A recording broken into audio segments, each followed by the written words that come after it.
Hello students, today we will learn the concept of length contraction under the heading Lorentz Fitzgerald length contraction.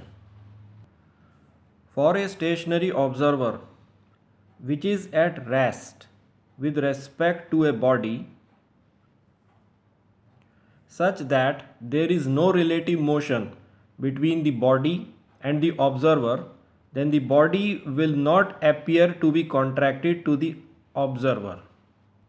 But when there is a relative motion between the stationary observer and the body which is moving with very high velocity comparable to velocity of light, then the length of the body appears to be contracted to the stationary observer in the direction of its motion by a factor under root 1 minus v square by c square. However, the perpendicular dimensions of the body remains unaffected. This contracted length is related to the original length of the body by the formula L equal to L naught under root 1 minus v square upon c square, where L is the contracted length of the body, L naught is the original length of the body, v is the velocity of the body, and c is the velocity of light. Let us now consider a problem. A train whose length is 150 meter when at rest has to pass through a tunnel of length 125 meter. The train is moving with uniform speed of 2.4 into 10 raised to the power 8 meter per second towards the tunnel.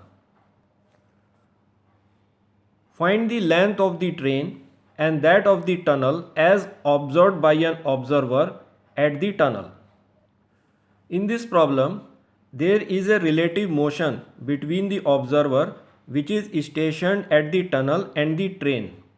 So the train will appears to be contracted to the observer, whereas there is no relative motion between the tunnel and the stationary observer.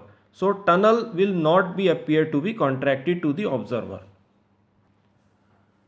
So in the question it is given that the length of train when it is at rest relative to observer is 150 meters, which is L naught.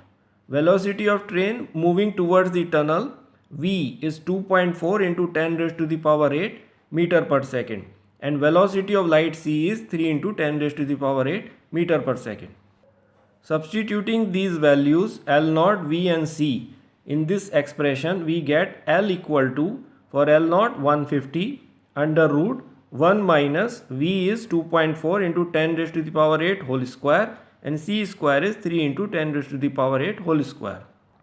On solving, we get the length of the train as 90 meters. However, since tunnel is at rest with respect to the observer, so no contraction in tunnel is observed by the observer, and length of the tunnel remains unaffected, which is 125 meters.